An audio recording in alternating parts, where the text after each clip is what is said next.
All that's coming the next hour. First, let's get a full news update now with Rosemary Crick. Thanks, Claire. A secret agent who infiltrated the IRA on behalf of British security services says he's been abandoned by those he loyally served and left to live destitute with severe mental health problems. Raymond Gilmour lives under a false identity in the southeast. He says he's responsible for saving many British lives, but lives in constant fear of assassination. Our Home Affairs correspondent Colin Campbell has the story. Raymond Gilmour infiltrated Republican paramilitary groups at the height of the Troubles in Northern Ireland. For 7 years he passed information on to the security services. He claims his actions saved many lives and brought the INLA and the IRA to their knees. After becoming a Supergrass witness in 1985, he says his MI5 handlers promised him lifelong financial and medical support. He is now accusing them of breaking the promises he says they made. I am living on a knife edge because of my mental health. I have no financial stability, which I was promised.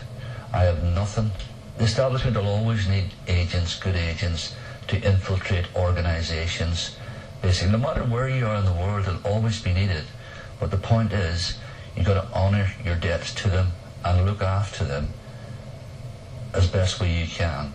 Battling alcoholism and struggling with mental health problems, he also claims the false identity he has lived under for the last 30 years does not stand up to scrutiny. With the assistance of his MP, he is taking his case to the Investigatory Powers Tribunal, a body which examines complaints against the intelligence services. The Home Office say they do not comment on intelligence matters.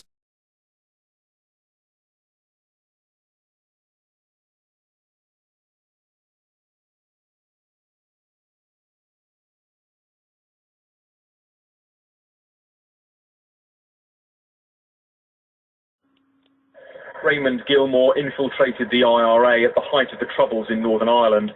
A Supergrass witness, he later earned himself an IRA death sentence. I brought the provisional IRA to their knees in Derry, and I've saved countless amount of lives. But living under a false identity for almost 30 years, he says he's been failed by the intelligence services. The contractual agreements between an agent, that's who we're talking about, who worked for the government in the dirtiest war ever, this side of Kosovo, that agent should be protected and should be given his contractual obligations. For some, though, Raymond Gilmour is still remembered as a traitor guilty of betrayal. With the assistance of his MP, he is now taking his case to the Investigatory Powers Tribunal, a body which examines complaints against the intelligence services. Is this just about money? Not at all. It's about the betrayal of the intelligence services, security services towards me. The Home Office say they do not comment on intelligence matters. Raymond Gilmour accepts speaking out could endanger his life, but he says he's been left with little choice. Colin Campbell, BBC News.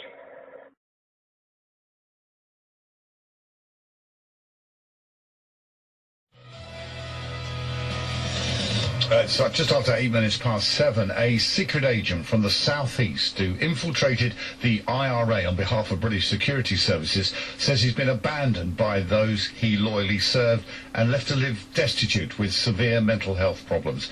Raymond Gilmour, who's lived under a false identity in our region for almost 30 years, passed on sensitive information about IRA military operations in the 80s. He says he's responsible for saving many British lives, but lives in constant fear of assassination. Before going into hiding, he became a Supergrass witness in one of the biggest criminal trials in Irish and British history. Well, I spoke to Raymond Gilmour and I asked him first of all to talk about how he was recruited. I was about 16, 17 and I was approached by a member of Special Branch, and was because they knew that I knew a lot of people within the organisation.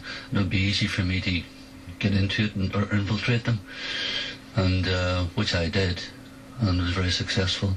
I was promised to be looked after basically for the rest of my life, and issues never came to fruition. Was promised £500,000, decent house, pension, which I never got. All they gave me was bought a wee house for me and gave me 600 quid for 3 years, 600 quid a month for 3 years, and it just stopped.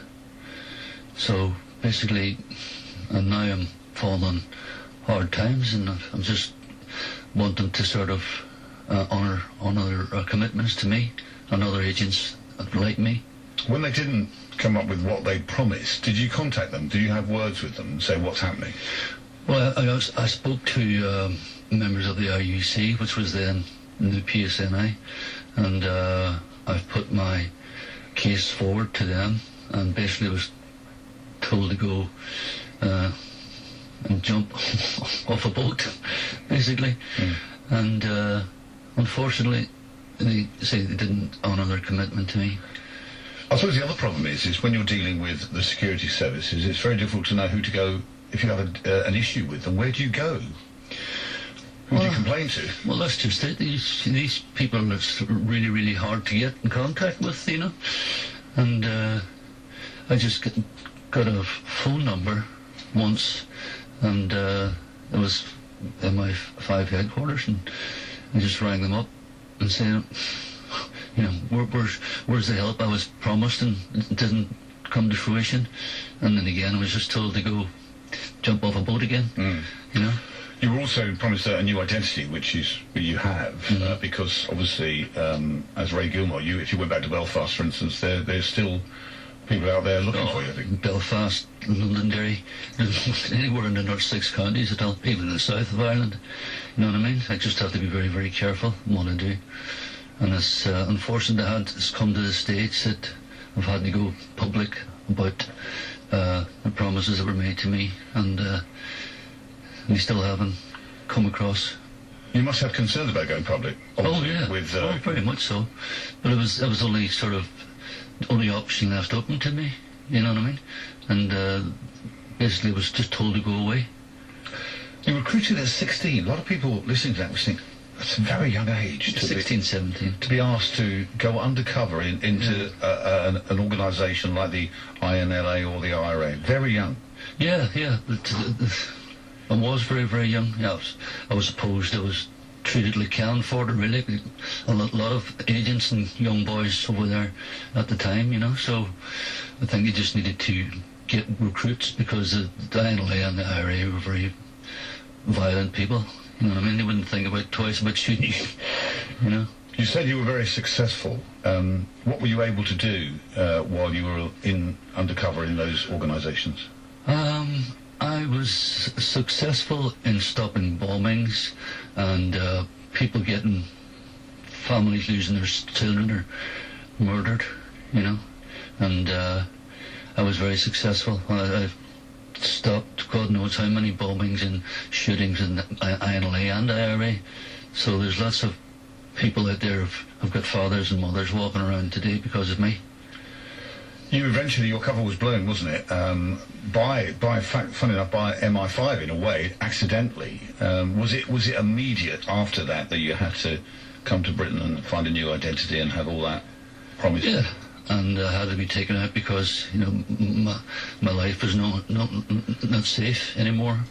And I was told by my contact in the special branch that they were getting closer to me. So I was left no other option but to move away. How has what's happened to you, Ray, affected your life since then? Well, my life's been a total disaster. One relationship after another, you know, because of my mental health issues, PTSD and all that, you know. So, and I suffer from a lot of mental health issues, and I even have to go to an NHS doctor. Provided by the NHS, and people can find things out about me. So but you can't tell the doctor why you feel like you do, can you? No. You just have to sort of go there and sort of get medication and just have a chat, basically. Raymond Gilmour, who's lived under a false identity in the southeast for almost 30 years after infiltrating the IRA. Well, the Home Office say they do not comment on intelligence matters. Let's get a view now of Liam Clark, a journalist with the Belfast Telegraph, who's also been following this story. Good morning. Good morning. It's difficult, really, to know the full picture, isn't it, when you can't evidently speak to the security services and get their side of the story. But from his side of the story, he says he's been left high and dry after serving his country.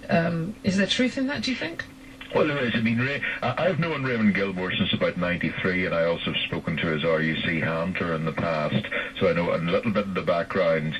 Now, he did mention himself that he did get some assistance when he left initially, but, I mean, the fact was, here was somebody who was recruited in his teens, and had been attempts to recruit him since he was about 14, and then he was plunged into a secret world where policemen fawned on him, gave him money, made him all sorts of promises, and at the end of it he was dumped into a country he'd never been in before, or an area he'd never been in before, with no friends, and told never to contact his family. Now, it's not surprising that someone in that situation cracked up, and he would have needed a continuing commitment of counselling, mental health care, and assistance with finding employment. I mean, even the secret identity he was given was fairly thin. If he went for a job that required a security check, they'd come back and tell him the school you say you went to never existed. I mean, that's appalling, isn't it? So they've made up a school that he's supposed to have gone to, and that school never existed. That's right. Yes, it is. It meant it stood no sort of scrutiny at all. And I've spoken to other resettled agencies with difficulty getting passports and so on.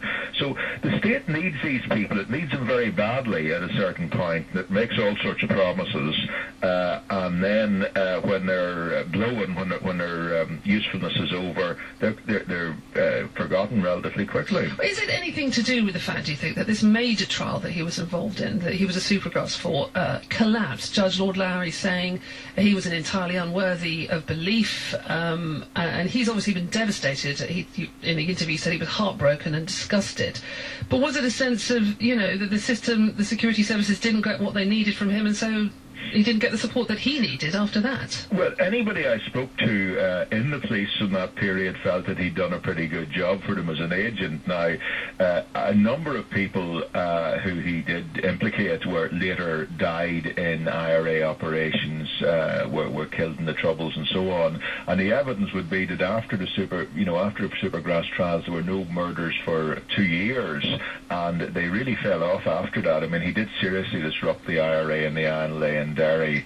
He got one of their prestige weapons, an M60 machine gun, which was, could really change the conflict, seized, and that's why he was caught. So I don't think there's any doubt that he inflicted serious damage, even if the judge didn't feel that his word should be taken against 35 people. He has some comeback with the assistance of his local MP. He's now taking his case to the Investigatory Powers Tribunal, which will look into whether security services have kind of held up their end of the deal. But this is a man who now sleeps with a gun by his bed and is fearful for his life. And that's his story.